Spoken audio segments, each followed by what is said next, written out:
You should be good. You're good to go, Bill. Thanks. All right, screen share screen. Can you see my desktop?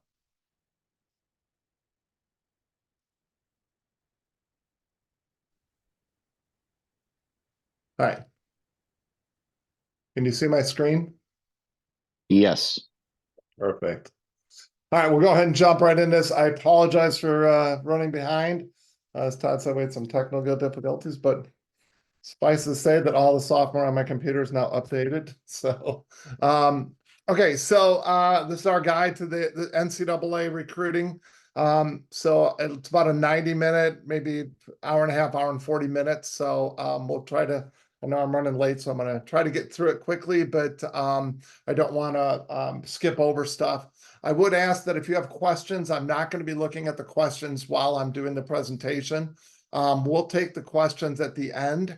I'll give you as much time as you need to ask any questions that you may have. What I have found though is that as we roll through this, the questions will usually, you'll get the questions answered as we get rolling through it. So it's a three-part presentation. We're going to start by going over some of the NCAA rules, but more importantly, I'm going to be telling you where to find the rules and how to access them and where do you need to look. Then we're going to do recruiting best practices.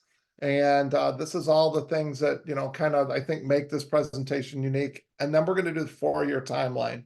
If you've seen this presentation before, I used to do the 4-year timeline first. This is the first year I've actually flipped that and done the recruiting best practices because I kept referring to best practices. I think it'll be easier if I just go through the best practice first and then the timeline. So without any further ado, when you start the recruiting process, when you're getting ready to get going, you want to start off by going to ncaa.org. You're going to click on the link for student athletes. And then on the left-hand side, the second option is Guide to College-Bound Student Athletes. This book is the literal rule book. This is the Bible. This is everything that you need to know about college recruiting. I don't know, it's 50, 60 pages. I can't remember how long it is, but just to give an example of how important the rules are, college coaches have to take a test in order to become a college recruit, to recruit students. They have to take a test to show they know the rules. Their rule book is about a half-inch thick, and so it's very detailed. And the penalty for colleges breaking the rules is really punitive. So anyway, but so for us, it's the guide to college-bound student athletes. This is the cover. This is what it looks like when you download it. So when you see it, that's what it looks like. This is the 23-24 edition. I don't know when the 24-25 edition comes out, but I think that a couple of years ago, there were a lot of changes. Typically year to year, there's not a ton of changes in them. The second thing you want to do is you want to go back to that same ncaa.org and click on the link for student athletes. And then you want to click on the link for the NCAA Eligibility Center. Once you're in the Eligibility Center is basically a clearinghouse of all your academic data. When you are in the recruiting process, your high school will send your transcripts to the Eligibility Center. When you take an SAT or an ACT, your test scores, you can have them sent directly to the Eligibility Center. Colleges will not accept your transcripts from you. Getting them directly from the school. It guarantees them that they're getting accurate data and that nobody's trying to cheat. So, in fact, it is a clearinghouse. Your data used to be called the clearinghouse. They've changed it to the Eligibility Center. When you get to the page, typically you're going to be looking at either option 1 or option 3, but typically it's going to be option 3.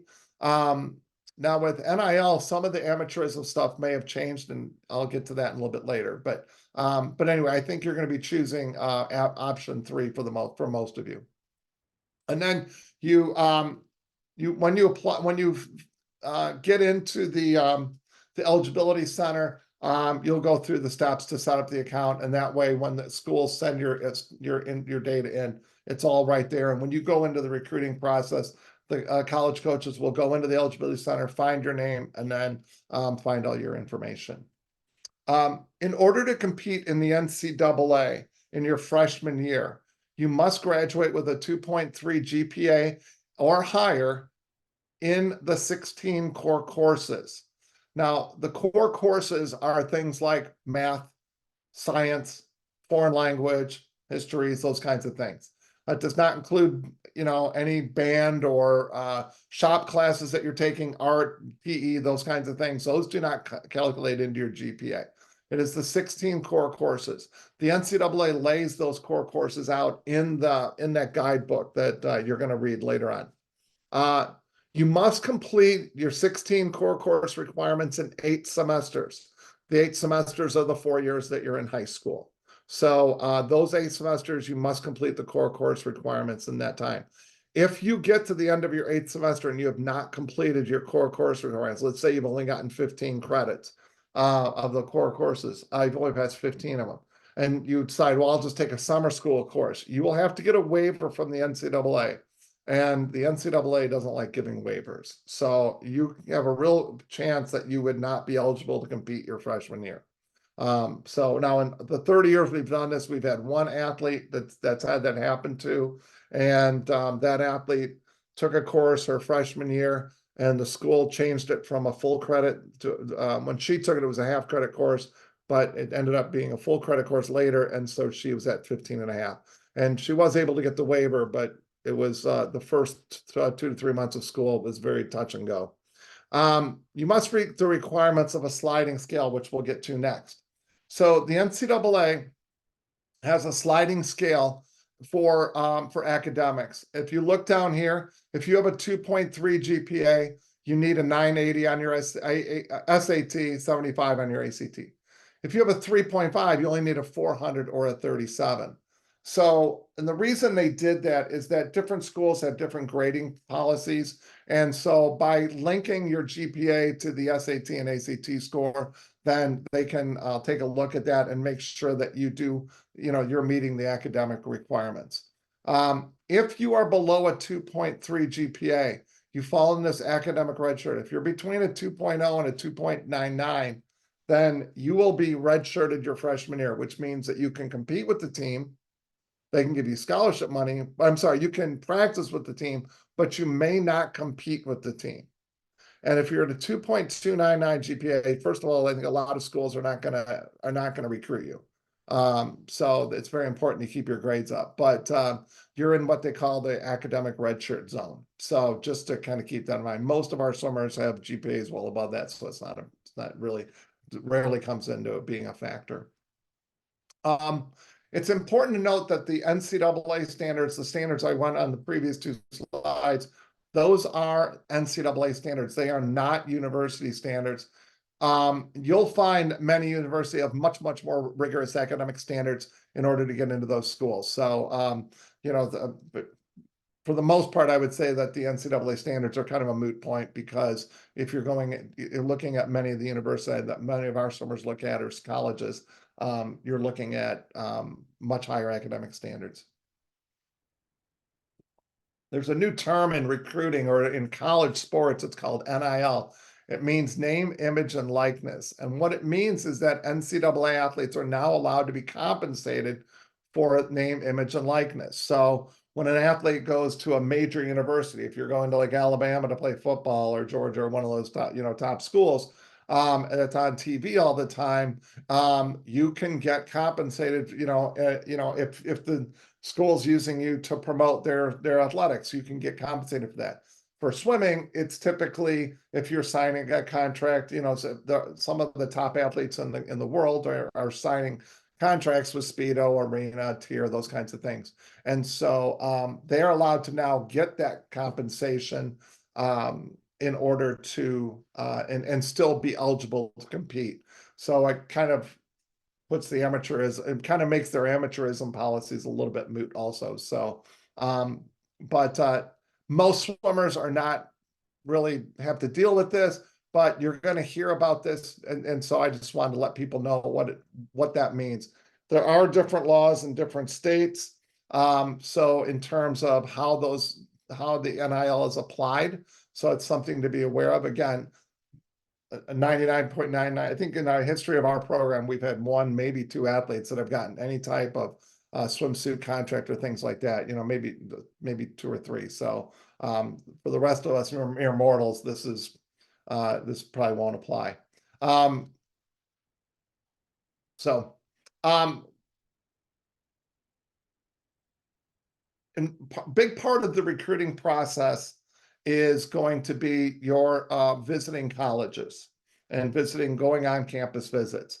So you now have, as an athlete, unlimited official visits. The previous rule limited recruits to 5 official visits while they're in high school. An official visit must be limited. Well, it's a 2-night stay at the college campus where the college covers all the expenses. So the college invites you, the university invites you to come onto the campus. You typically stay with the student athlete, or they put you up in a hotel room, sometimes with your parents, sometimes with other athletes. And then they cover all the expenses. They pay for your flight or give you mileage to get there, and they cover all your costs. And it's a big part of the recruiting process. And we'll get into more of that in the second part of what all those entail. But you now have unlimited official visits. The one caveat is you can only visit a school once in a calendar year. So if you visit, or an academic year. So if you visit a school your junior year and you want to go back and visit it again, you can do it as an unofficial visit. But if you wanted to do another official visit, which is pretty rare, you would be doing that your senior year. So, and again, this is just a handful of the rules that are really, really, they're all really important, but read that guide to the NCAA recruiting, because all the rules are in there. And we'll touch base on some other rules, but the academics that I showed you are all Division I.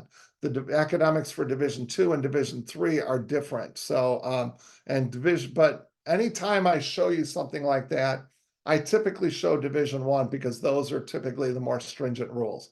I don't know of any situation where Division II or Division III have stricter rules than Division I. So I'm just going to give you the Division I rule because it's the most strict. What are the 3 most important numbers to college coaches? A lot of people think it's, my best time in my 3 events. And that is actually completely incorrect. Your grade point average, your SAT, and your ACT scores are the 3 most important numbers to a college coach, because it doesn't matter how fast you are if you don't have the academics to get into the school in the first place.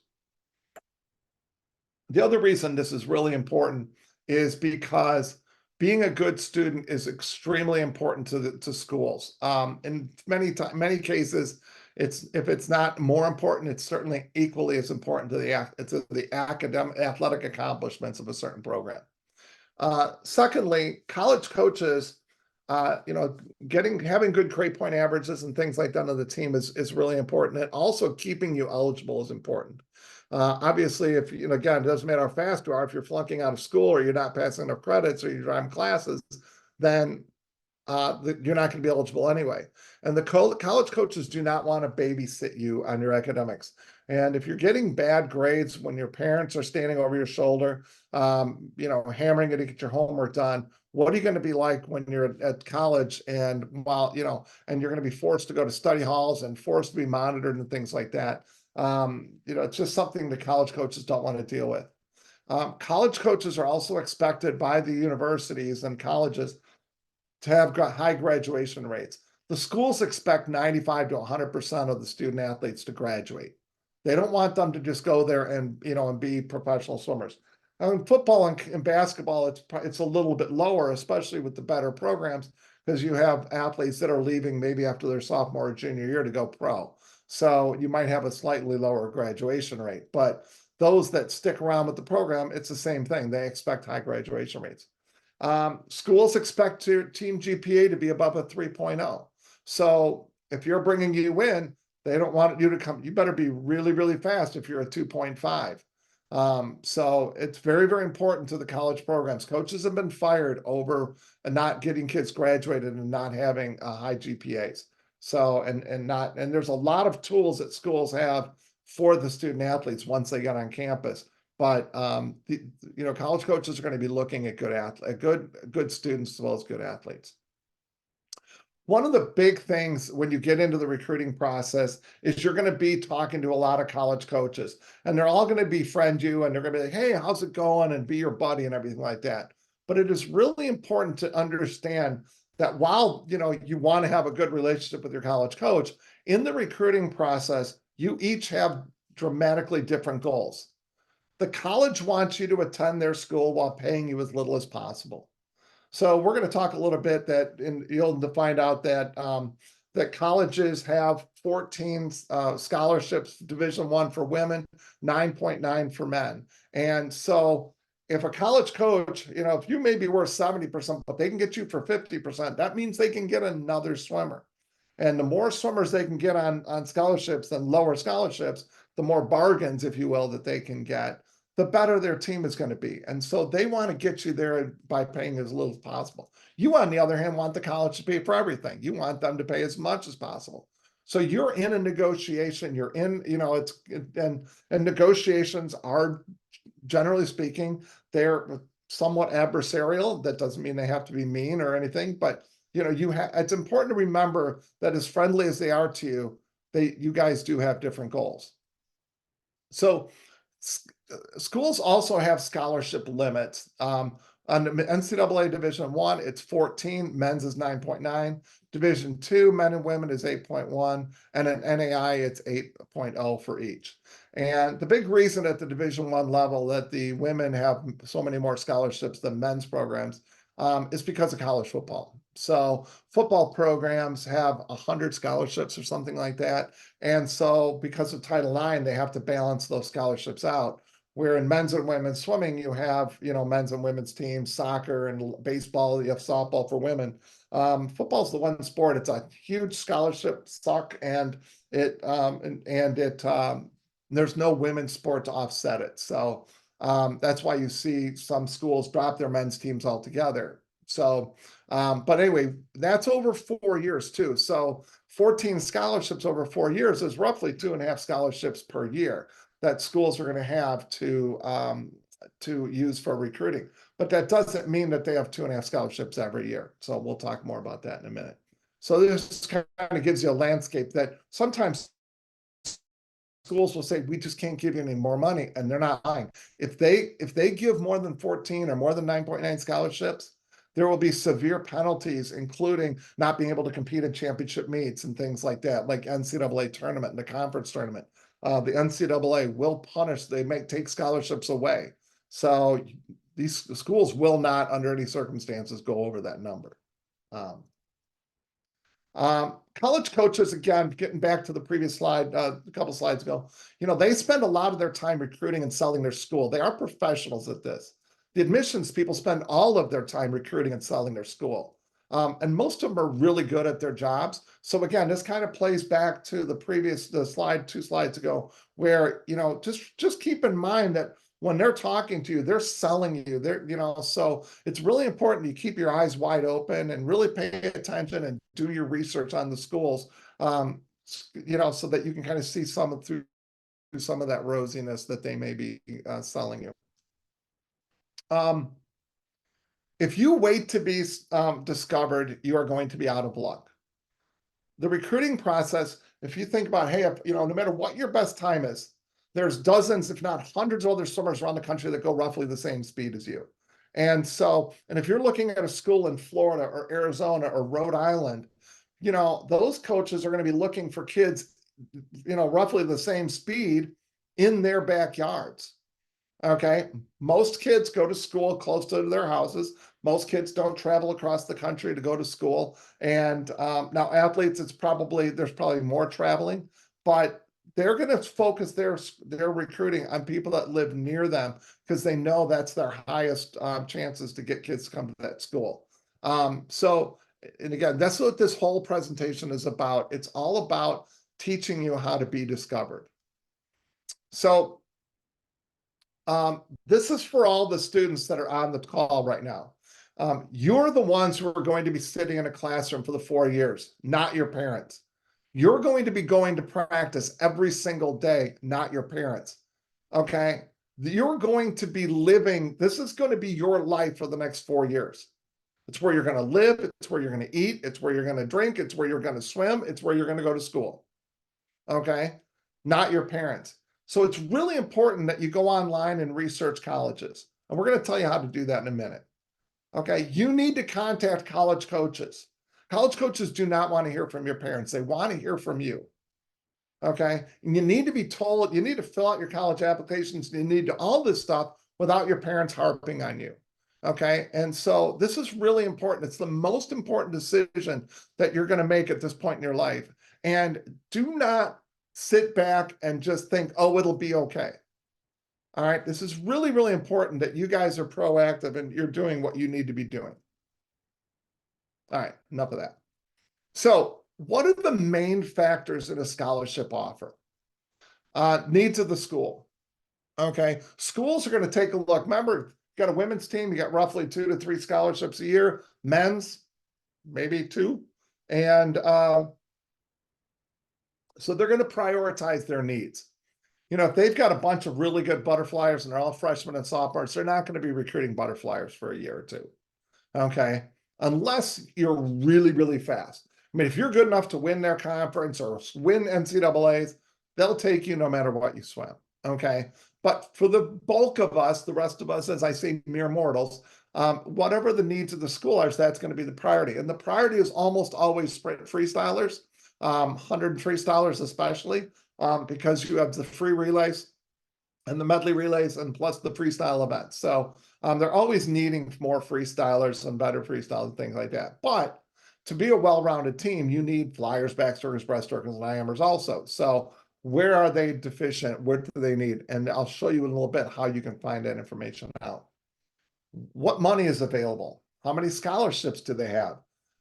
It's possible that they only have a half a scholarship this year because they gave kids money last year, even though they, and said, hey, look, I won't give any money your freshman year, but I'll give you extra money your sophomore, junior, and senior year to make up for it if you'll come to our school. You really want it. We're just out of money. And so now they're giving away next year's money, basically. So, how much? Or maybe they had a difficult recruiting year and they had a bunch of kids that were interested, but they all went to different schools and now they've got maybe 3.5, 4 scholarships. So, or they had a really, really big senior class where they had given a lot of money to. So, so they might have less or more. And obviously, if a school only has half of a scholarship, there's not going to be there's going to be a lot of competition for that money. What are your grades? And let me give an example of why grades are important. Let's say we have 2 swimmers that both go 55.5 in whatever event they swim. And one is a 2.3 GPA. And let's say that's that athlete goes a 55.5 in their event. And then you have they have a 2.3 GPA. And then you got an athlete with a 3.5 GPA, but they're maybe a half a second slower. Who do you think the college coach is going to recruit? They're going to recruit the better student, even though that student's a little bit slower. Now, if the student's a second slower, then they're probably going to go for the 2.3, or maybe they'll try to find somebody else or look in a different event. But the higher grade point average is, for many reasons, you are more recruitable. Can you score in the school's conference? By and large, scoring in a school's conference is a benchmark for scholarship dollars. Now, there are always exceptions to these rules. Some schools, that are competing for a national championship, Stanford, Cal, Florida, Texas, those schools, those schools that are competing for a national championship, I should mention Virginia, but, they're looking for kids who can score at NCAAs. Okay. But for the most part, if you can score in a conference as a rule of thumb, then you're more likely to get scholarship money. And so it's not 100% guaranteed that every school that you can score in their conference. Again, there's other needs above that, that have an impact on that too. But as a rule of thumb, if you can score in their conference, then you have probably a shot to get some money. Can you commit early? Committing early is now fall of your junior year. So if you do all the work that you need to do and you can get all this research done as a sophomore, you should be able to make do your recruiting trips and everything, and hopefully you'll be able to everything worked out well. You've gotten you did a good job at the research, and you can commit early. And we'll talk more about why that's important, but committing early is important. And I'll tell you the biggest reason why is because start of your junior year, 100% of the scholarship money is available and 100% of the slots for schools is available. By the second semester of junior year, much of that money will already be allocated out. Kids will start accepting accepting scholarship offers early in their junior year. And so money will start disappearing. Do they know you exist? Have you reached out? Have you done the work? Have you done the things that you can do to let them know that you're interested in their school? So you want to search wide and far. And this is the Big Ten. Well, it's the old Big Ten logo. I don't know if they've changed it or not, but now that there's 500 schools in the conference, but we're in the heart of Big Ten country. And so, you've got Northwestern, Wisconsin, Iowa, Illinois, Purdue, Indiana, Michigan, all within 5 hours of us. Okay. And then so many more. And, we always hear about the Big Ten. And, that's what, if you live in Florida or Alabama, you hear about the SEC. So there's a lot more, though, than the Big Ten. And one of the things I think of mistakes that some of our swimmers have made in the past, and they've had some frustrating college careers, is, stretching themselves, going into the Big Ten, they go to the schools that are towards the bottom of the Big Ten, and, they get a little bit of money, but then they get to the meet and they find out that, that their team is really not competitive all in the Big Ten. And with the Big Ten expanding this year, that's going to even be more notable. There are schools that don't score in the Big Ten other than relays, and only because every relay scores. So as long as your relay is going to get disqualified, and so maybe there's a handful of teams in the conference that the Big Ten tournament is really Big Ten championships is really a relay meet for them. So and so where we've had swimmers that started off in the Big Ten and then transferred to like NAI or Division II and had much different experiences. So I encourage you to don't get caught up in what we call the name game. And the name game is, well, you've heard of Illinois, you've heard of Indiana, you've heard of Purdue, Michigan, there's a ton of schools out there that you've never heard of, or that maybe you've heard of and didn't realize they had strong swimming programs.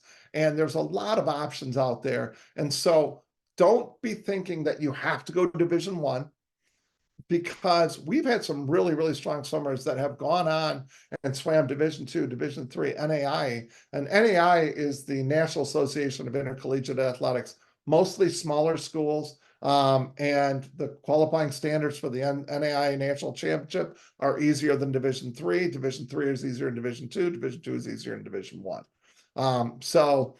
When you're searching for schools and things like that, I encourage you to look at the qualifying standards for not the qualifying standard. Look at what it takes to score in the Big Ten, and make a realistic assessment of whether or not that's where you are. And I think then look at the Division II national championships, and you'll realize it's fast. Division IIIs are fast, a little bit less depth, but still fast. And so there's some opportunities out there, and Division III doesn't give scholarships. Those are not allowed, but 75% of students that go to a Division III school get some sort of grant or financial aid, not loans, find actual money that they do not have to pay back. So there is opportunities there also. So I made a list of schools, and what these schools all have in common, some give scholarships, some don't, so that's not the common factor. But all of these schools finished in the top 3 or 4 at their respective national championships. We have NAIA schools here, we have Division II, Division III, but they all finished in the top 3 or 4 in the country at their NCAA championships.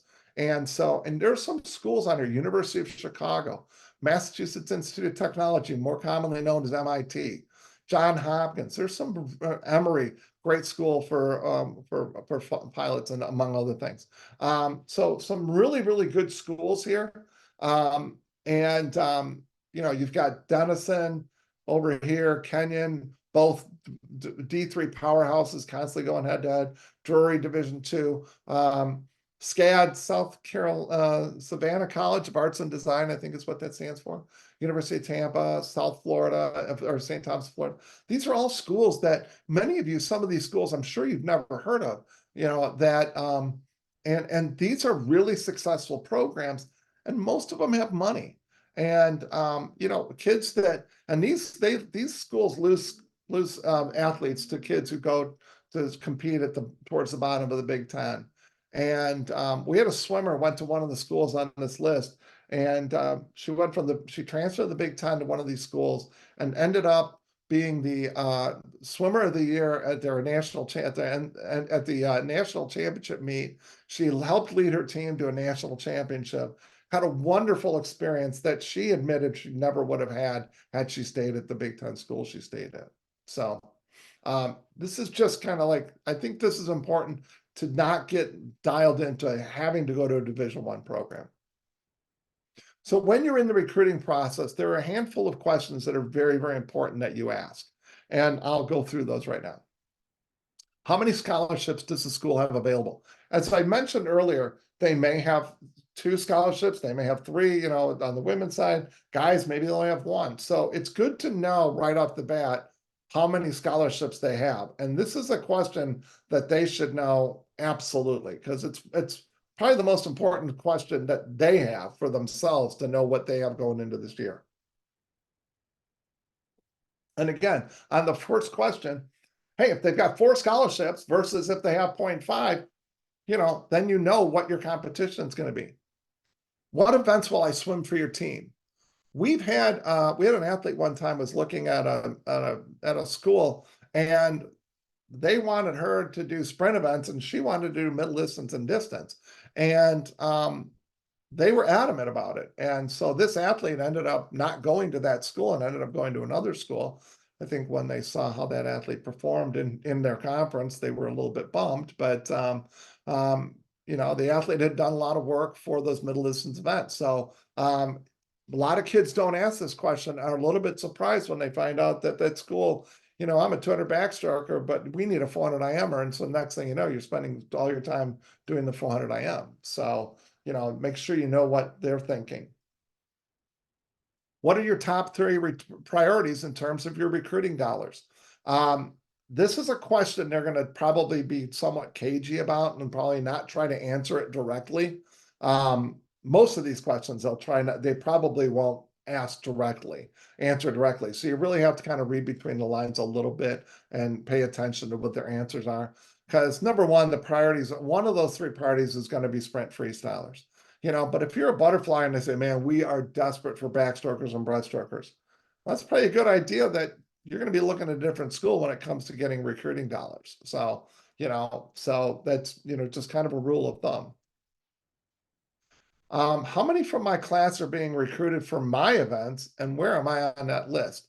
Now, they might tell you, hey, you're a top recruit. You are number 1. You're the one we want. Or they'll probably tell you, we got a couple other swimmers, and, I think you guys are all pretty competitive. Probably means you're not their, that's a good example of where you're probably not their number 1 recruit in that event. Now, that doesn't mean you won't get scholarship dollars. But if you're their number 1 recruit, that means they're probably going to offer you some money. So if you're not, then you're going to have to hope that somebody else doesn't goes that they're offering scholarship dollars to ends up going somewhere else. So, just again, something to think about. Based on my current times, will I travel to away competitions as a freshman? Another way to ask this question is, how fast do I need to be to travel? If they say, no, your current time's no, then you'd want to definitely know how fast you need to be. So they may give you a scholarship offer, maybe they give you books or something like that. And which is typically like $500 a semester. But, thinking that you've got some chance to improve and thinking they may give you more money later on. But are you fast enough? The school may have 25, 30 swimmers on the team, but for a lot of their travel meets, they can only bring 18. So, and that includes divers, even though divers only count as half, it's still, you're going to, the school brings 2 divers, they're now bringing 17 swimmers. So you want to know, if you're going to go to a college, you want to make sure that you're going to be good enough to compete with them. This number 6 may be the most important question you ask in terms of scholarship dollars. Will I be invited to your school for an official visit? Okay, there are 3 possibilities that you'll get for an answer. Yes. No, I don't think so. No, or try won't get a no, but you might get a maybe. Well, we haven't finished putting together our list yet, but we'll let you know. We're not quite sure. If they say yes, you are in the scholarship pool. If they say anything else, you probably are not in the scholarship pool. Okay, and here's why. So the pool of athletes that are going to get scholarship offers is pretty small. Schools will bring several more swimmers on official recruiting trips than they have scholarship dollars for. If they don't know you're good enough to be in the bigger circle, chances are you're not good enough to be in the smaller circle. Okay. If they say yes, that means you're probably in the ballpark to get money. But again, every swimmer that gets a scholarship offer will be offered an official visit first. Not every swimmer that gets an official visit will be offered a scholarship offer. The odds of you getting a scholarship offer when they won't give you a recruiting trip are virtually 0. Okay. If they're not going to bring you out on an official visit, it's a very, very safe bet that you are not going to get a scholarship offer. Okay. So, and if they don't know if you're good enough to be in this outer circle, in this outer ring, then they're pretty sure you're not good enough to be a scholarship offer. So I think that's why I think it's a super important question. So will I receive a scholarship offer? You'll probably get some sort of evasive answer because they really do want to see you on campus first. That the official visits gives them a chance to to look at you as well as, you're looking at the school, but they're looking at you too. Do you have a personality that's with the team? We're a championship caliber team. We're looking for championship caliber athletes. Do they think you're that? And so, we're a team that likes to party. You don't like to party. Maybe you're not maybe you're not what we're looking for, or vice versa. So I think a lot of things can happen there. For the most part, I think most kids, if you're looking at that school and you're interested, I think for the most part, the schools are going to be like, oh yeah, that person was fine. But it's important to know that the reason they bring you on a recruiting trip is they want to make sure that you have the same values and the same goals and desires that the team does. So when you ask, will I receive a scholarship offer? They may say, I don't know. It's really competitive and those kinds of things. You have to look for kind of those key words. It's going to be really competitive. I'm not really sure. Well, we'll bring you out on a visit. We want to see how things go. Okay, that's a good answer. But, it's one of those questions that they probably are not going to give you a straight answer, but they might. They might even tell you, you know what, you're good enough to walk on, but you know what, but you're going to have to go, you're going to have to be quite a bit faster in order to get a scholarship offer. So, and I think for the most part, if you're looking at best times, you'll get a good idea of whether or not, you're fast enough to get a scholarship offer. What type of training do you do? We had an athlete one time that went to a school and found out that they do the ultra short race pace training. She has never done that before. She did it for like a month and hated it. She ended up transferring out of the school, but had she asked this question first, she would have known and she wouldn't have picked the school, I think. So I think it's a good question. And this is something that there's no reason for them not to be honest with you about. They might tell you, hey, we have different groups and you might be middle distance some days and sprinters the next day, but they'll at least tell you the type of training to do and you can get an idea of if that's the same type of training you've been doing that's made you successful to date. We used to tell parents, hey, we're going to talk in the next slide about making a budget as a family. And I used to tell parents, you know what? If you can only afford $20,000 to go, if your budget is $20,000 and the school is $80,000, okay, you need $60,000 a year from that school to be able for your child to go there. And so, we used to say, based on my academic record, based on my best times, is it realistic that you guys will be able to get me $60,000? What we found out was more schools used that number against kids and said, hey, they have a budget of 20. We were going to offer them a full ride, but now we know they can afford 20,000. So we're only going to offer them 80% or 60% or something along those lines. So I would, again, this is a negotiation. I would strongly encourage you to keep your financials to yourself and what you can afford. And again, I think we've talked about the scholarship offers and things like that before, but again, that's something we used to encourage people to do. And we've just found that the colleges were not, again, genuine on what they were using that number against our athletes. And so I'm encouraging you not to do that. So researching, you want to talk to your high school guidance counselor, not about the athletic side of it. I've had college guidance counselors tell athletes, oh, you're not good enough to swim for this school. Well, they don't know what they're talking about. They know the academic side, and they can help steer you in that direction and help you with looking at, you can show them your list of schools and ask them what they think about the academics on that and get some advice from that. Talk to your swim coaches, especially your club coaches here on the bullets. I think club coaches, because when we're on pool decks around the country, we see more college coaches than high school coaches do.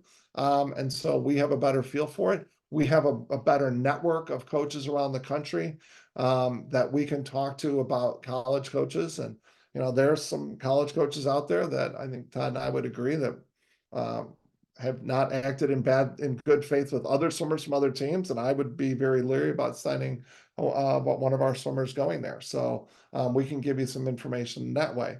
I learned a long time ago not to try to pick a school for a swimmer. I'm almost always picking a school that's different than the one they picked, and then they went off and had a very good experience. So yeah, it's just we're not going to do that for you, but at least we can tell you, hey, I'd be a little bit concerned about this, or this guy's a great coach, or this woman's a great coach, and I think you'll have a good experience swimming there. Talked about why to commit early. There's more scholarships and more roster spots available. And early is early junior year. A lot of swimmers are going to be doing their recruiting trips in the fall of their junior year. Some athletes will be getting scholarship offers while they're on the recruiting trip. Others may get them a week or two later. The sooner you can commit, those scholarship offers have a deadline. They'll typically tell you, hey, you know what? I need to know in a week. I need you to make a decision right away. They want you to commit to their school before you visit the next school in their conference. They don't want to swim against you. So they want to make you put some money out there and make you commit early. And so I've even heard schools say, hey, you know what? We're going to offer you this money, but you have to let us know by Wednesday. And, you're at the recruiting trip, so it's probably Saturday morning. And because they know you're going to a rival of theirs next weekend, and they want to make sure, they want to get you locked in, and they might make you a pretty sweet offer just to keep you from going to that other school. And so even going onto their campus.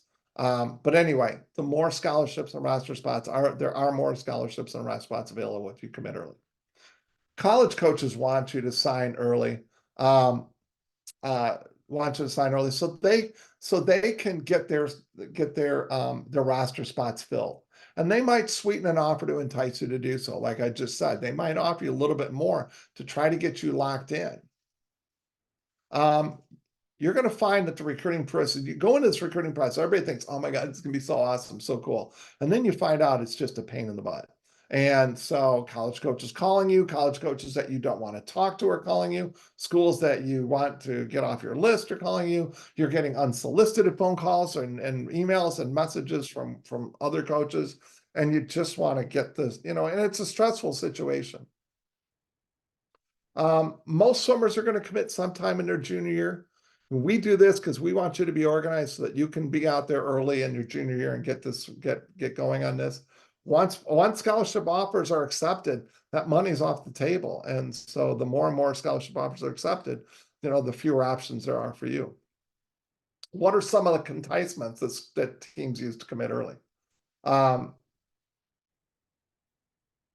Coaches, and like I just said, coaches may make us say, hey, you got to let us know by next week. You got to let us know by Wednesday. And so, so we may offer you a little bit more money. First come, first serve. We had a swimmer one time, there was 3 swimmers, all about the same speed, and the school had 3/4 of a scholarship. So they said, we're going to give the first person that calls us half a scholarship. Second person that calls us gets a 1/4 scholarship. The third one gets nothing. So it's possible they'll make multiple scholarship offers for one scholarship, and it's first come, first serve.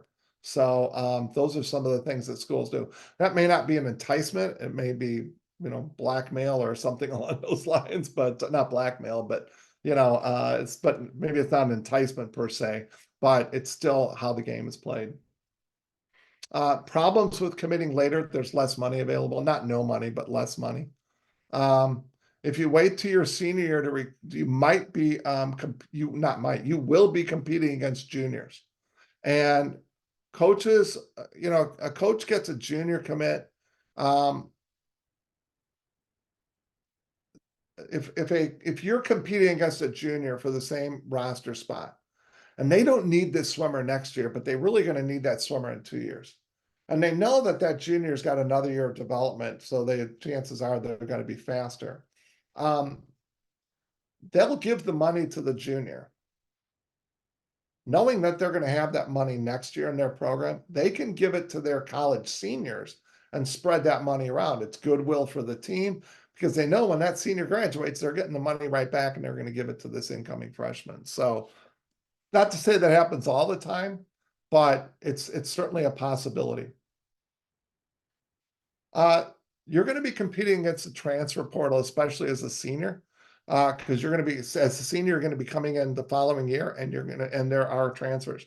Transfer portal right now, there's only about 5% of the college swimmers that do transfer. This number could grow and become a bigger factor over the years. I have talked to some Division I major college coaches about this, and they all pretty much say the same thing, that they would rather have a high school swimmer than a transfer.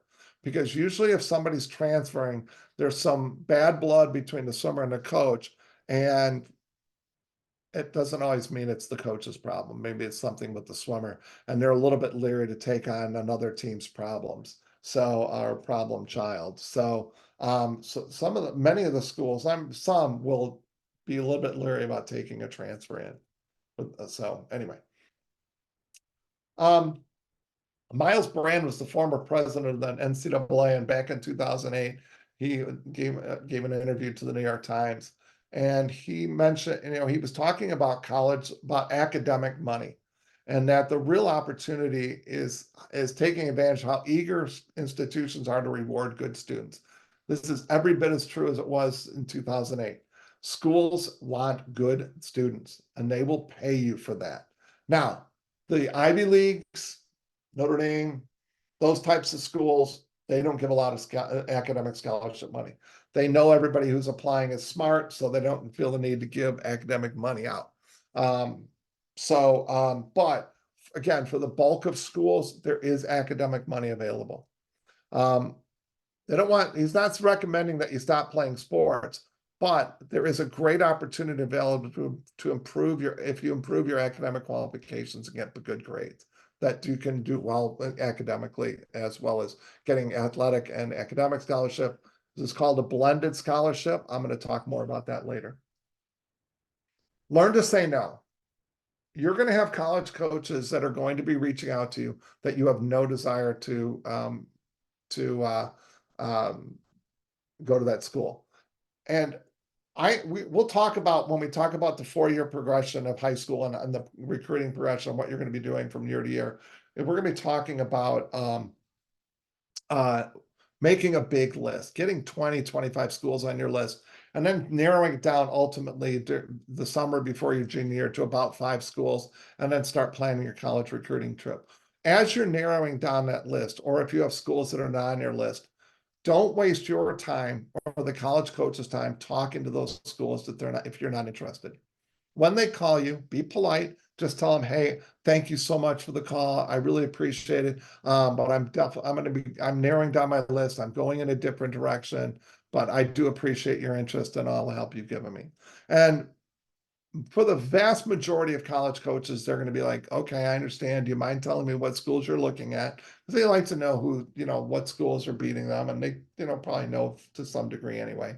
But only once or twice have I ever had a college coach that kind of berated an athlete for not picking them.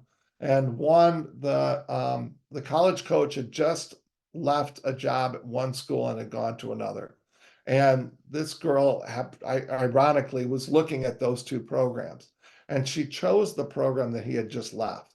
And so he's like, wait a minute, you're not going to go to the program I'm at now. You're going to go to the program that I built and I'm no longer at. And it's an interesting argument. And I wouldn't say he berated her, but he was definitely frustrated with her decision. So, you're going to find that these conversations may be fun at first, but over time it's going to be like, okay, I got stuff to do. So, and for the college coach, they have families. And so when they're making these calls at night after being on the pool deck and being at school all day, now they're making these phone calls at night.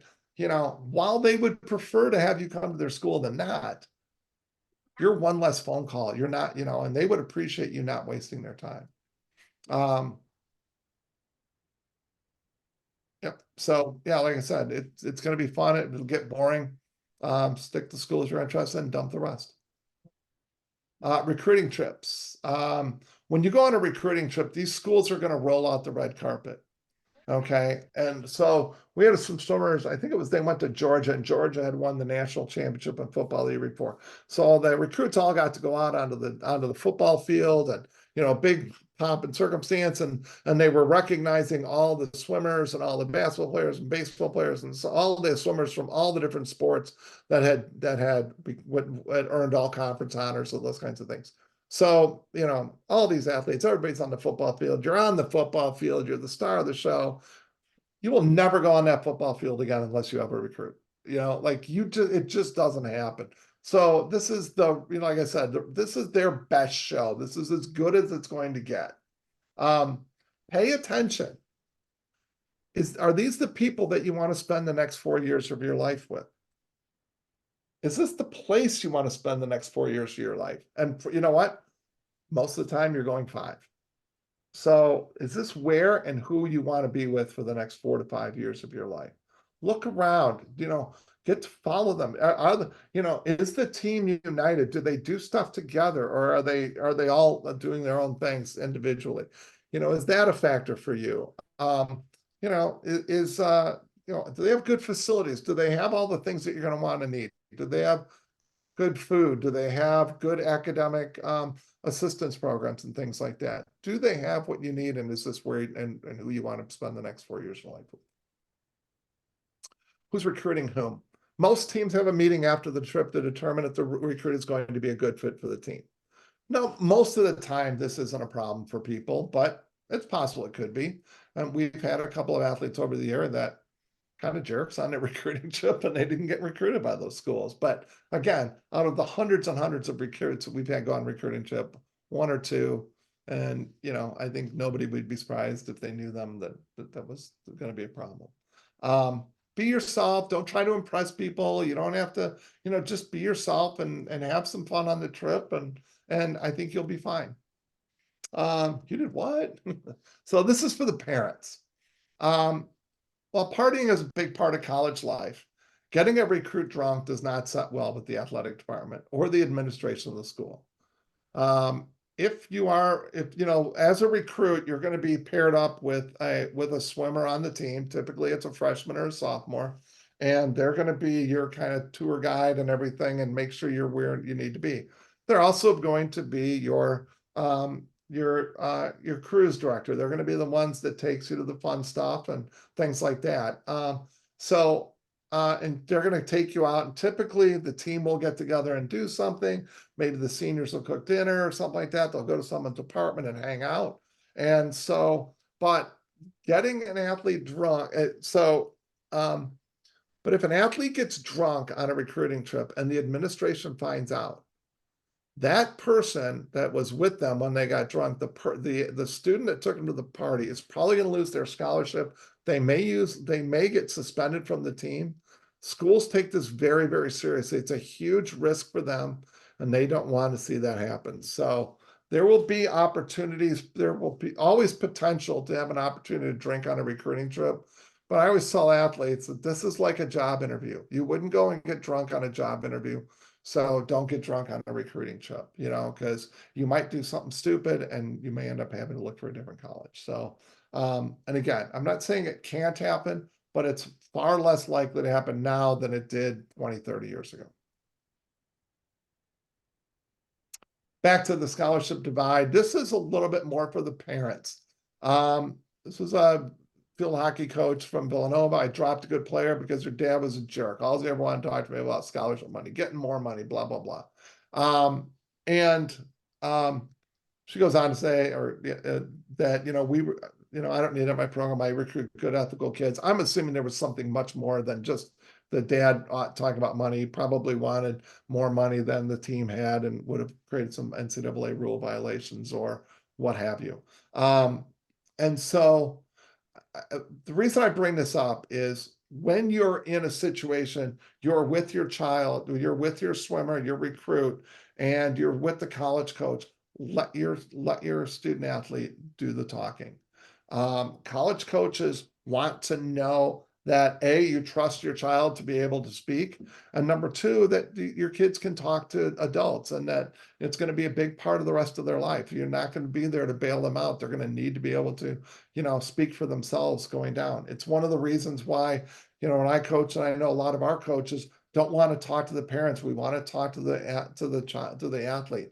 And the reason we want to talk to your kids and not you is because we want your kids to get used to standing up for themselves and to be able to talk to an adult and be able to make an argument and do those things. They're not going to be perfect. We know that, and that's fine. But, they're probably not going to cost you any money by saying something. So, and if they do, they accidentally let the budget number slip or something like that, it's probably not the end of the world. So, I just encourage, as parents, let them talk. When a coach asks an athlete a question and the parent jumps in, it's really annoying to the coach. So, they're seeing helicopter parents, and that's not what they're looking for. Attitude is everything. College coaches are going to come watch you swim a lot of times, and they'll might come to a big meet. And what they know that, and if they come to an in-season meet, they, they don't really care if you swim fast or not. They know what your best times are. They want to see what you look like in the water. See, maybe you get there's some low-hanging fruit. Hey, maybe you're really fast, even though you have lousy turns, and we can fix that. So they're looking for that. The other thing they're looking for, and this is equally as important, is what is your attitude after, before, and during the meet? What is your attitude? And so, do you pout after a race? Did you throw your goggles? We had a swimmer at NCSA's one time throw his goggles, or junior nationals, throw his goggles. And he came over to me and I'm like, you idiot. There's a college coach here coming to watch you swim. And you just threw your goggles after the race. And they're watching that. You can't do that stuff. You got it. Now you're going to go warm down and you're going to put your hat up. And, and then he went and warmed down. And he did everything he was supposed to do after that. But that's part of it too. Did he go sit in the stands and pout, not warm down, and those kinds of things? So those are the kind of things they're looking at. They know you're going to have a bad race. They really don't care. They probably prefer to see you swim fast at a championship meet than not, but they know that, that's, again, there's various reasons why you may or may not swim well, but how you carry yourself. Are you a team player? Are you cheering for your teammates? Do you support your team? Again, this is where the school really picks you. There are people that have asked me in the past about making a video. I don't think it's really important. My daughter was a college softball player. And so my daughter she was a really good batter, and she was a very strong pitcher, and she threw a couple perfect games in high school. And, but they weren't against great teams. I mean, they were against one of them in particular was against one of the worst teams in our conference. So in a sport like that, having a really low ERA, or your shooting percentage, or how many points you score in basketball, or how many touchdowns you have in football. A lot of those factors, those stats are dependent upon or reliant upon the level of competition you're competing against. So, you know, I think it's safe to say my daughter's ERA as a pitcher would have been a little bit higher if she was in a tougher conference, or if she was, or her batting average would have been a little lower if she was a tougher conference. But now in swimming, you have a time in your event. It was swum in a 25-foot yard pool or a 50-meter pool. They all know that. So they don't need to necessarily see what it looks like. They know how fast you are. There's nobody coming into your lane and trying to block you or anything like that. So for what I call defense sports, videos are very, very important. Because they really show how you match up against and what the competition that you're competing against is. If you do a video, start the video off with a video introduction, include your contact information on the video, top swimming strokes, the team or teams you swim for, if you swim for a high school club team. Include links, and we'll get into what those links are, and show race pace training. Okay, if you're swimming the mile, show 100 yards. That's all they need to see. They do not need to see the entire race. If you're swimming an IM, 400 IM, you're probably going to show the entire race because they're going to want to see all the strokes. They're probably going to fast forward through most of it, though. So don't add music. It's not a production. Okay. When you send them the video, send them the link, and then also send them a link to like your collegeswimming.com bio, which we'll talk about in a little bit. How to contact you, your email address, put a link on there, your phone number, those kinds of things. Make it as easy as possible for the college coach to reach out to you. So for your timeline, I thought collegeswimming.com was in that last section. I hope to God it's in this one because it's really important. Otherwise, I'm going to have to wing it. So this is going to be your general timeline. As a freshman in high school, you are in the recruiting process. Most people don't think about that. It's a little easier to think about now that you have the recruiting process really ramping up sophomore year. But you are in the recruiting process your freshman year. So you need 16 core courses in 8 semesters. It's always a good idea at the start of every school year to meet with your guidance counselor and make sure that the courses you're taking meet the core course requirements. Okay. And then you want to get good grades. It's easier to keep up than catch up. You don't want to get behind in your grade point average and have, and put some pressure on you your junior and senior year to have to get good grades or get better grades. Okay. So get good grades. That's all you have to do as a freshman. Just get good grades. Go to class, pay attention, do your homework. Do your homework. If you're not getting good grades, you're probably not doing your homework. So then you're going to set up an account with collegeswimming.com. And here it is. Okay, good. Collegeswimming.com is a gold mine for college recruiting.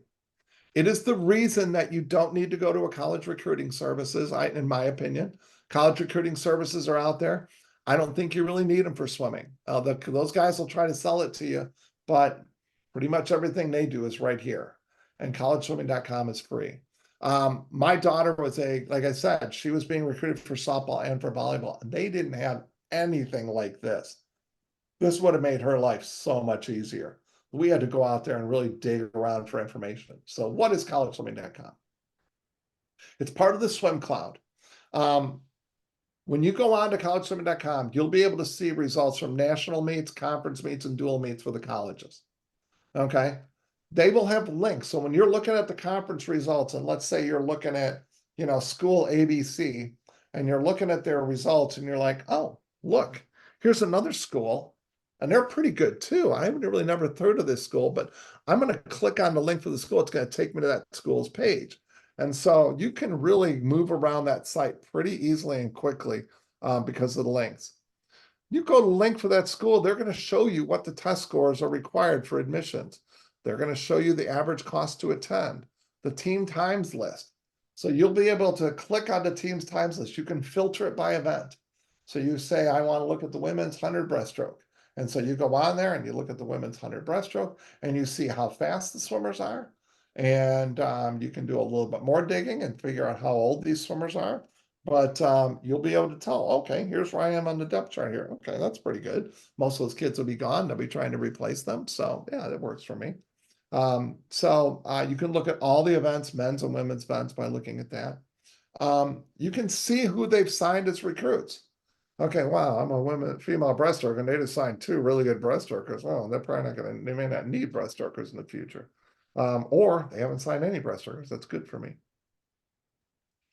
Your rankings versus other swimmers in your class. Not only do they show you the college information, but they kind of PowerPoint swimmers, and they'll tell you, like, they'll give you a ranking based on all your best times and everything. But you'll be able to go in and say, who are the fastest girls in Illinois for fastest boys in Illinois for a particular stroke and distance. And you could be able to look at nationally how, what's that look like as a nation. And you'll be able to tell, like, where you're at and what you're competing against. So it shows you your times. The best part is it's free. Now, there is a paid membership aspect to it, but I think it's $30. I haven't looked at it in a couple of years. But even at that, for $30, it's going to give you a lot of what these colleges, about these college recruiting services would be giving you, and they're going to charge you a couple grand. You can set up a profile, see what colleges are looking at your profile. Your times from USA Swimming are automatically uploaded into your profile. And that's where they get all the rankings from and all the other stuff. When you go to the high school state meet, high school sectional meet, those times go into the USA Swims database, and those times go into this database. So they'll be able to look at, college coaches will be able to see your best times within a few days of you swimming them. And now, why does collegeswimming.com have so many features and it's so cheap? Schools will pay upwards of $1,000. I don't know how much it is, but used to be $800 for their women's team and $800 for their men's team to get access to this database. And hundreds of college schools are accessing this database because as easy it is for you to get your information up, that's how easy it is for them to pull data.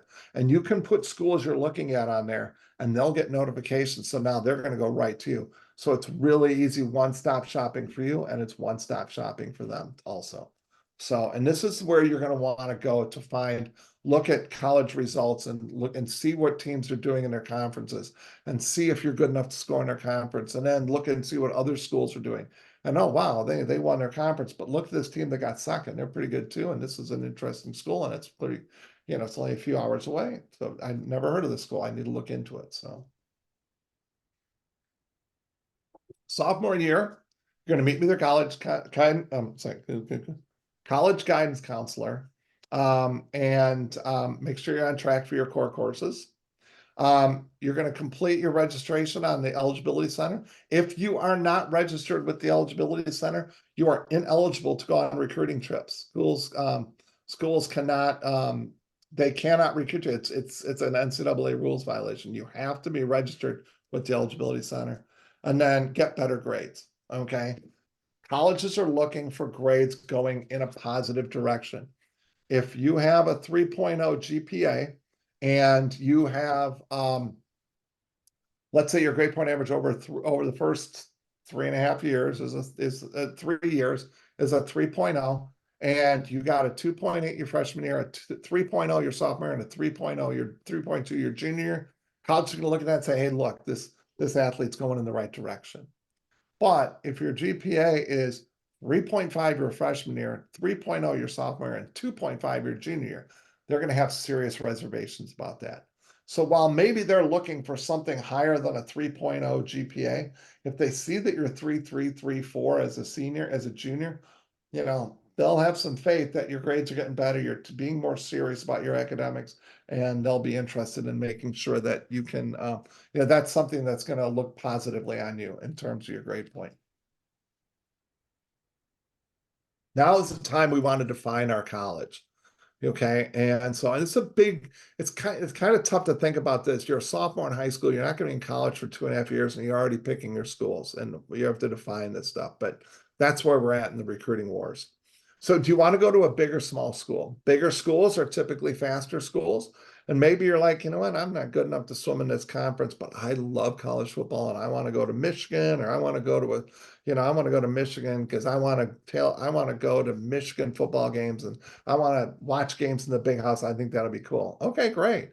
Maybe you can walk on, maybe you won't get money, but or you're deciding, hey, you know what, money is a priority in me. I'm going to look at smaller schools and I want to go where I can maximize my scholarship opportunity so that I'm not carrying debt and things like that moving on. Is there a specific area of the country you like? Do you want to go down south where it's nice and warm? Do you want to go out west and be a cowboy? Whatever you want to do. Do you want to go up north and go skiing, go to Colorado and go skiing in the off season, things like that? Is there any area of the country you don't like? And most people say, no, I like everything. And then I'll start asking, do you want to go to Alaska? Do you want to go to North Dakota? And they're like, well, no, I don't want to go to those places. So don't just don't check boxes here. Really take the time to think about it. Does the school offer my major? Most schools do offer your major or a pre-major. For example, you don't need to go to Harvard to get into Harvard Law. You can get into Harvard Law, I assume, with by getting awesome grades at another school. But you probably have to get awesome grades. But the one factor is, like, we had a swimmer that wanted to become a pharmacist, and there's only a handful of schools that have a pharmacy major and a swim team. So she had to really look far and wide to find the schools that could give her what she needed. Am I fast enough? Am I too fast? There are schools, a lot of the major Division I schools, they have qualifying standards, which they do not publish, to walk on, not to get a scholarship, but to walk on. And I've seen some of those. One school sent me them, and I was sworn to secrecy. I couldn't share it. But they were fast. I mean, they're really, really, really fast. So, you got to make sure that, if you're going to be the slowest person on the team by 20 seconds, you're probably not going to be fast enough. Now, am I too fast? Well, how could I possibly be too fast? I went to a very, very small college, Loras College in Dubuque, Iowa. I didn't do any of this recruiting stuff. I just kind of went, I looked at 2 schools. I didn't even visit the school. And the next thing I know, I ended up going to Loras College because their coach wrote me a letter. So I went there. First day of practice, I broke like 4 school records in practice. I broke I think the 500, the 1,000, the mile, and maybe the 200 free, just in a mile warm up. And so I did not get faster. The coaching was not very good, and the training partners, I had very few training partners, and so it was fine, and I had a good college career there, a good college experience there. But breaking 11 or 12 school records, I never got faster. I didn't go faster in my high school times. Had I put the work in, I would have most likely picked a different school, and I would have had a much better swimming experience than I had in college. So if you're too fast, if you're the fastest person on the scene by an hour, you're probably not going to get the coaching and the training that you need to get better. I mentioned this before. Can you score in the conference meets? So look at conferences where you can be competitive. And again, you're a sophomore swimmer. You're maybe looking at schools that are maybe looking at schools that are, you're right there. But I think there's, the most male sophomore swimmers will grow considerably by the time they become a senior. And so we've seen this happen before, where a swimmer, the early junior year, a swimmer commits, especially on the men's side, and then they grow 6 inches their junior year. They have a great breakout meet in March, and now they're having to figure out if that's where they want to go or if they're going to look at different schools. So, so can you score in their conference meet? And I think it's a good idea your sophomore year to visit a few schools. You can, like I mentioned, Denison and Kenyon, they're both in Ohio. So if you're looking at D3, you can zip out there and hit 2 schools in 3 days. It's be unofficial visits. This is where you're basically going to get the college tour, the standard college tour, and things like that. So but I think it's a good idea from the standpoint that it gives you an opportunity to just to get a feel for college campuses a little bit if you've never been on one. You get the standard tours, so they'll take you around, you get to see everything. If you let the coach know you're coming, they may or may not meet you. They're not supposed to have any contact with you, but could happen. So you let them know. But that was one of those read between the lines things, guys. Sophomore year, take a look at your email address and your voicemail. If your email address is partylikearockstar@gmail.com, it's probably a good idea to change it. If your voicemail is, hey, bitches, come on, check me out, just leave me a message, you know what to do. Let's make it a little bit more professional. When you want to show them your personality, you can do that on the recruiting trip, okay? And again, for most people, this isn't a big deal, but I think it's a good idea, it's a good practice to just check and see what you're doing here. Social media review is a big deal, okay? Social media review, you know, if you're at a party and people are doing keg stands in the background and you're holding a red Solo cup, nobody thinks you're drinking milk, okay? But even more subtle than that is the college coaches, you know, they have a lot of young coaches, grad assistants and stuff. They're gonna start following you on social media. They're gonna friend you, follow you, whatever you do on social media, okay? And they're gonna be looking at to see what kind of things you post. You know, are you posting controversial things? Are you posting things that the school thinks is going to be a problem for them? You know, it's not just, are you posting party stuff? You know, if you're posting, I don't want to get into specifics, but if you're posting things that could be considered controversial or racist or bigoted or things like that, it's going to have an impact on your recruitability. Okay. So just kind of make sure if you like something, that is if you like something or who are you following? What kind of things are you following? Those are going to be the kind of things that college coaches will look at. Research your colleges, right? This is where you're going to go to collegeswimming.com, meet with your guidance counselor, meet with your coaches and things like that, and start really getting a feel. Start with collegeswimming.com and get a feel for what's out there and what schools you're looking for. Create the big list. I talked about this earlier, but this is where you want to get your list of about 20 plus colleges, because you don't want to start with a list of 4 schools, whittle it down to 2, take 2 recruiting trips, and then all of a sudden you realize that these are not the schools you want to go to. And now it's the middle of your junior year, and now you have to start all over again. And now you got to start planning college recruiting trips in late junior year, and you've already missed a big chunk of the recruiting season. So make your list big now, and then you can make it smaller later, okay? Throw everything on there. When you're going through collegeswimming.com, if you click on a link, just check it out. You know, unless you're like, God, no, I'm not going there. You know, keep it on the list, put it on the list. You can always you're going to take some of those schools off at some point. But you want to start with a list of 20 to get down to roughly 5 schools your junior, end of your junior. Meet as a family and create a firm budget.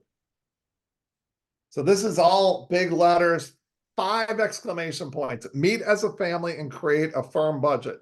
This is so important, I even put it on the next page. Okay. Every family has a budget for colleges. You might be billionaires and you don't care, I will spend $150,000 a year to send my child to whatever school they want to go to. I don't care. Okay. But for the rest of us, we all had budgets. I had budgets for my kids when they went to college. And so we sat down and discussed that. And so you're going to it's important to tell your child that there is a financial parameter and what it is. Tell it to them and tell them to keep their mouth shut and that this is in confidence. And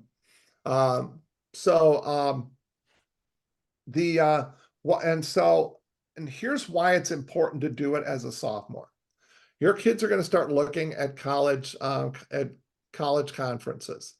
Okay, they're going to start looking at colleges and they're looking at the conferences, looking at the schools, looking to see where they're going to go to school. And if you, like I said, if you have a budget of 20,000 and they're looking at Notre Dame, Miami, the Ivies, and some of these schools are upwards of $80,000 a year. So a lot of these schools are not going to give out a 75% scholarship. The Ivy Leagues don't even give scholarships, so that's something to be aware of. But even schools that are $50,000. You know, is your swimmer fast enough to get a 60% scholarship?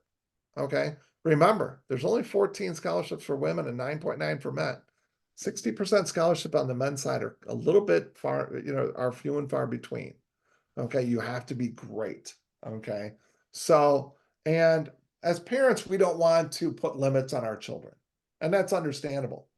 But the problem is that if you don't set this family budget and you don't keep track of it in the recruiting process and pick schools that are real viable options, then what happens is your swimmer's going to get to their junior year, and they're going to end up going on recruiting trips, pick the school of their dreams, get a 20% scholarship to a school that costs 60,000, and now they owe 48. And now you have to tell them, we only have 20. We have to do something else.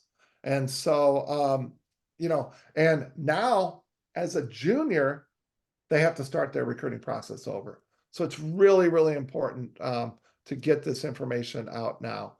Are you willing to incur debt or student loans? My personal opinion is that I hate student loan debt. It is a saddle that sits on your back for decades.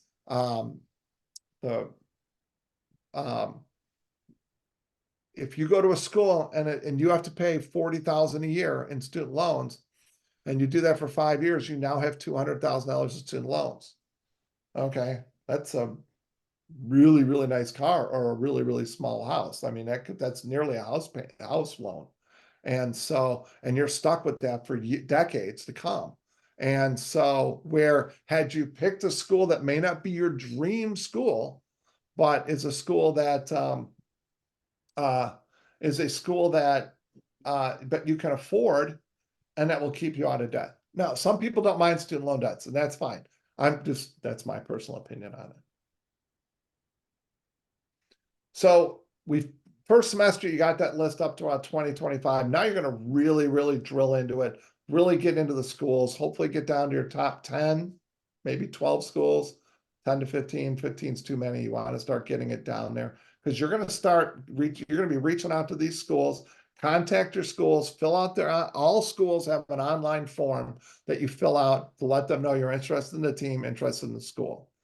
You can send out an introductory email, include the link to your collegeswimming.com profile in that email. Reach out to them, get noticed, make sure they know who you are. Okay. Now, coaches cannot return an email or phone calls until June 15th prior to your junior year.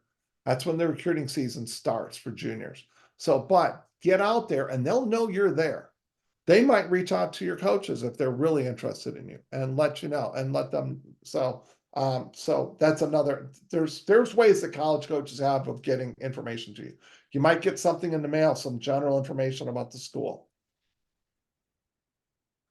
So beginning mid-June, college coaches can contract recruits electronically, phone calls, emails, social media, text messages. Okay. Telegram, WhatsApp, however they do it. They can reach out to you electronically. Now, I would not expect a ton of phone calls on June 15th. This year, it's a unique situation in that June 15th is the first day of Olympic trials. So you'll probably get a little quick message, hey, we're at Olympic trials, hoping, working, focusing on our athletes to make the U.S. Olympic team. We'll keep you posted and things like that. And then you'll probably be on a general mailing list of a text message list of how the trials are going, especially if it's a school, that's known for putting kids on the team. So they'll let you know how their team is doing and things like that. But this is where they're going to start reaching out to you and calling you and stuff. Summer before your junior, you want to narrow this list down to about 5 schools. You can keep a few schools in the background in case some of these schools don't pan out. Set up your official visits your junior year. Ideally, you want to set up your official visits first semester like we've talked about. Beginning off August 1st, official and unofficial visits to college campuses can commence. Now, I mentioned that you should take visits earlier, and that's fine, but that's not even an unofficial visit. Unofficial visit is you come to the campus, you meet with the coaches, they do all the tours, they do everything in the official visit, but you stay in a hotel room with your family. You have to cover all your costs, all your meals and everything, okay? So, and that's just NCAA rules on that. But beginning August 1st, you can do official and unofficial visits. If you visit a campus, yeah, so you won't be able to meet with anybody from the athletic department, probably doing the standard college tour like I talked about. But if you're out there in July and the college coaches are around, they'll air quote bump into you potentially. They won't be able to delve into anything, but at least say hi. You'll know they're interested. So first semester visits are better than second, more options. This is what we've talked about. Colleges will be wanting to make scholarships to offers of juniors who have already visited the campus. So it's good to get this stuff going. Junior year, get better grades. We talked about that, getting the upper trajectory of your grades. Meet with your guidance counselor. Make sure, you're at the beginning of junior year, you're at the midway point, should have your 8 credits done. Should be well on your way. Got 2 more going this semester, this year. So make sure you're good to go on that. When you take the ACT and the SAT, there's a section where you can say, enter a 4-digit code for all the schools that you're interested in. All you have to do is enter 9999 for the eligibility center. That's all you need to know, because you don't need to send it to have the test score sent directly to the colleges. They're going to go into the eligibility center and look for them anyway. So if you just put 9999, you're good to go. If you're at the end of your junior year, you want to meet with your guidance counselor at the end of your junior year. You want to meet with your high school guidance counselor. They need to send at the end, after you've taken your final exams your junior year and your grades are all set, they need to send, or guidance counselors need to send a copy of your transcripts to the eligibility center. This way the colleges can make sure that you're on track and can reach out to you and say, hey, do you know you need this, or do you know you need that? And so they'll reach out to you and do those kinds of things. But it's very important that that gets done. And again, most of this, where it comes to the school sending the transcripts, at this point, it's pretty much common practice for schools to do that. But it's good to know your college and your guidance counselor will let you know that if whether or not you're, they'll probably mention it to you, but ask them, they'll tell you, they'll let you know. If you have attended any other high schools, I don't know if I know we have a couple transfer students on bullets, but if you have attended other high schools, make sure that you get your transcripts from your other school, the previous high school, sent to the eligibility center. They need your entire academic record. Your current school is not going to get your transcripts from your old school. That's something you need to do. Just need to reach out to the admissions to the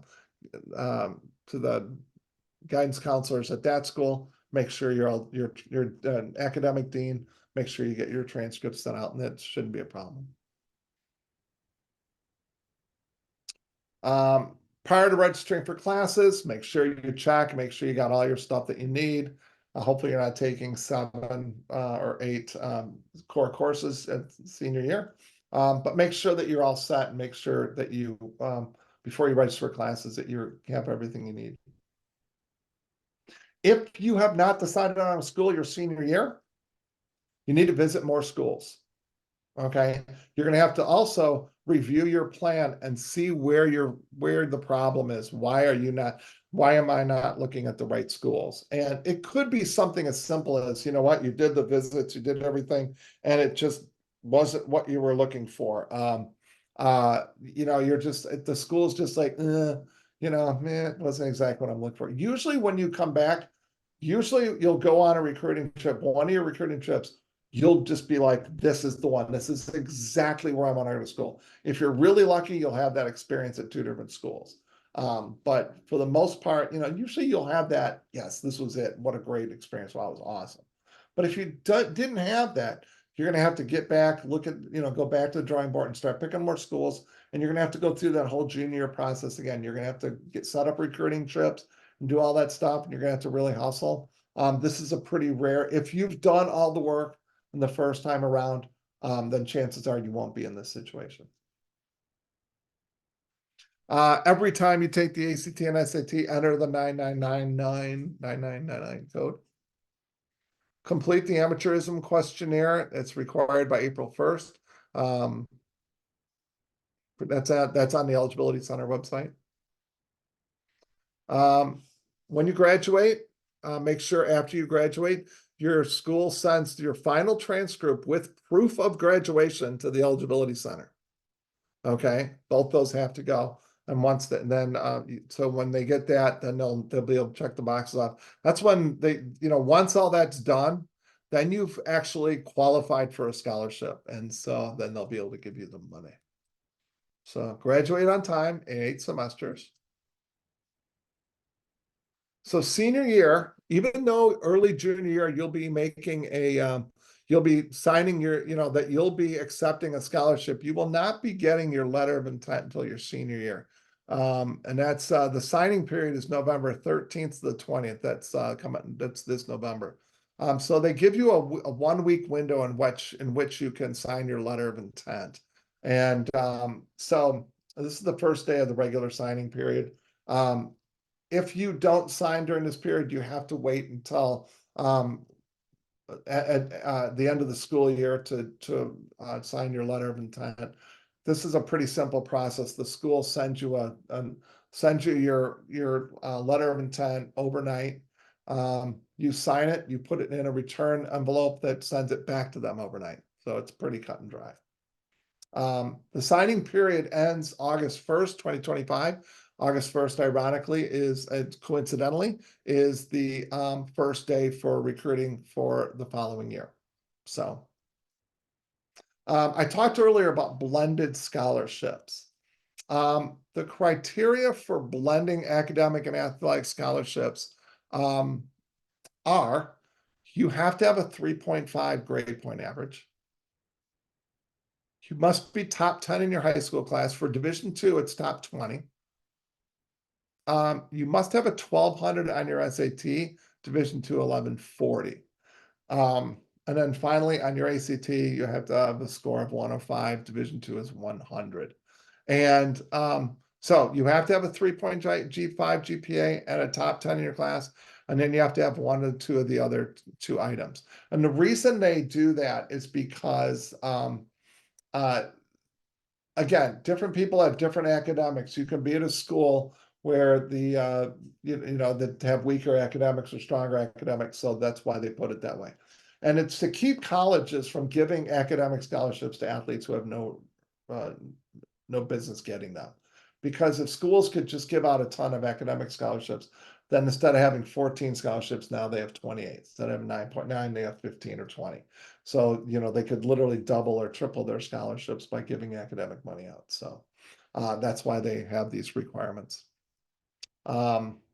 Most colleges require a minimum grade point average to retain an academic scholarship.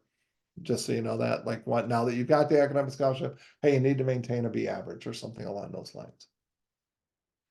So wrapping up, this is the most important decision that you're going to make, as I mentioned. I cannot stress enough how important it is to do the research, follow this plan. We've had many swimmers sign letters of intent and by going through this process. Many are getting their stuff done, and by the fresh semester junior year, they're getting all that stuff taken care of. So yeah. So now any questions?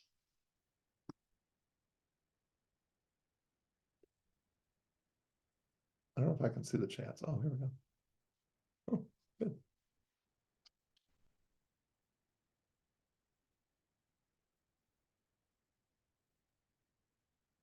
If you have a question, you can shout it out or you can type it in the chats. I don't believe I'm this good, but. Todd, this is going to be available for people to view, correct? Yeah, I'm going to post it on our YouTube channel at some point later today or early tomorrow morning. Todd Capon, you're muted.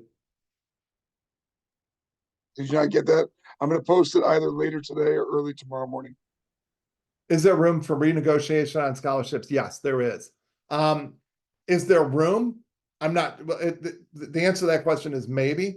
But in terms of negotiating a scholarship, yes, it's not uncommon for a school to make an offer. But it's not like, okay, that's their opening salvo. If they offer you, let's say 40%, And the thing is, you don't come back and say, okay, well, I want 60%, and we work back and forth from there. But what you might do is say, what you might say is, hey, look, at 40%, it's going to cost me 30,000 to go to this school, but I'm also your competitor, another school in your conference, has offered me a scholarship, but it's only going to cost me 20,000 to go to that school. What can you do for me? So that's where the negotiation comes in. But typically they're like, when they're offering scholarships, they're putting together it into a grid so that they they want to give out all 14 scholarships, all 9.9. They're not looking to, hold money back, because it doesn't do them any good to do that. So they're looking to give out all the money. So,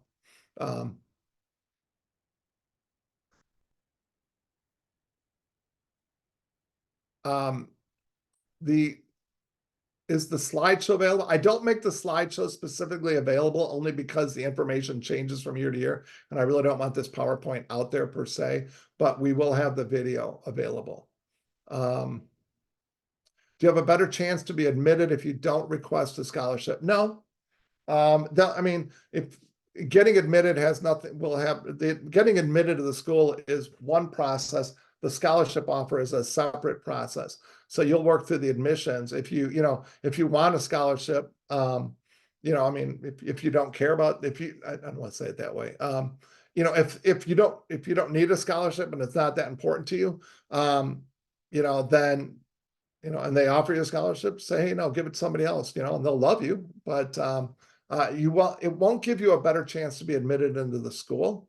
So negotiate the scholarship.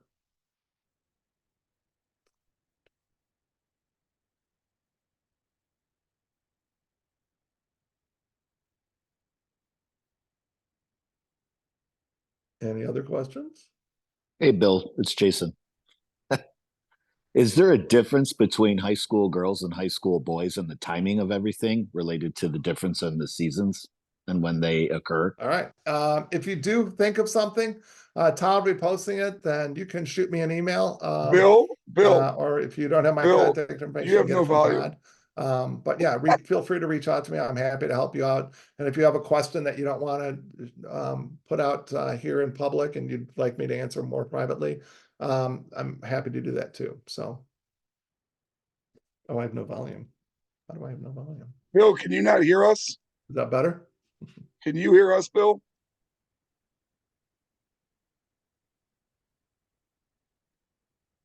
No, I cannot hear anything. Jason, do you want to type your question in the Going chat? back to the technical. Hold on, give me 1 second. Will do.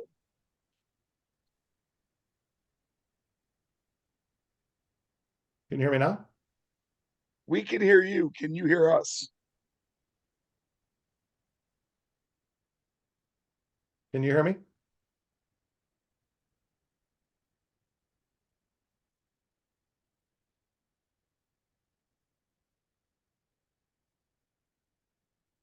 How did I lose my sound?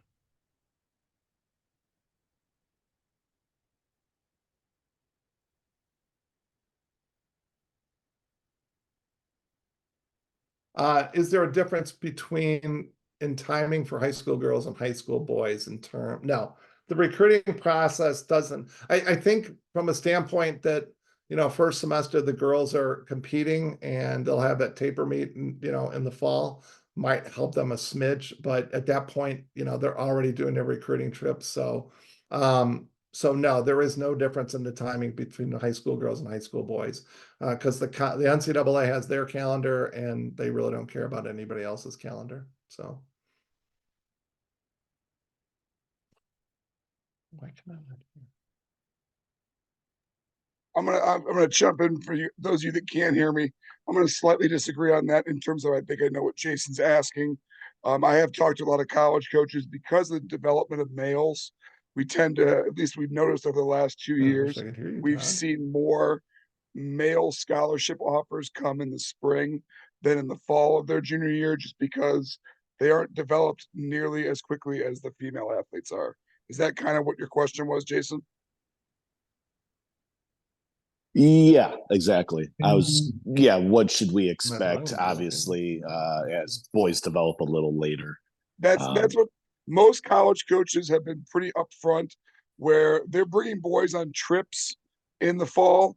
It's just that some of the offers tend to be delayed at times with high school males, just because of the developmental process. You know, what you're seeing from a high school male as a junior can be vastly different than a senior, just because of their physical development. But that has been a constant remark from coaches, and that's really started more over the last 18 months to 2 years, as these coaches have realized that the reality of this is So is it common? How common is it for a school to revisit an offer or even rescind an offer after it's been accepted? It's extremely rare. Usually it would have something to do with the athlete getting in some sort of a trouble or something for them to rescind or revisit. Now, if a swimmer signs a letter of intent and then gets much faster, they may come back knowing that that athlete is now going to be considering going to better schools and things like that. So they may come back and say, look, we'll get you more money your sophomore year and junior year, but they probably don't have any money their freshman year. As far as rescinding the offer, so as far as rescinding an offer, it usually would only happen, again, if the athlete did something that would get them in trouble, or I know that, like, when Bob Bowman just went to Texas, he basically rescinded all scholarships and started building. He's like, we need to get swimmers in right now. We're going to build this program. So, okay. So,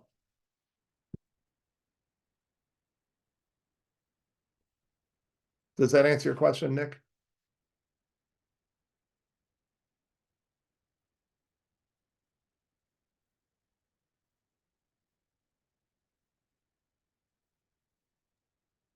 Any other questions? And if you have questions later on that you don't want to ask right now, and you want to send emails to me, I'd be happy to answer them or forward them along to Bill, so that Bill can answer them getting for some you. of this stuff, but is there any other questions?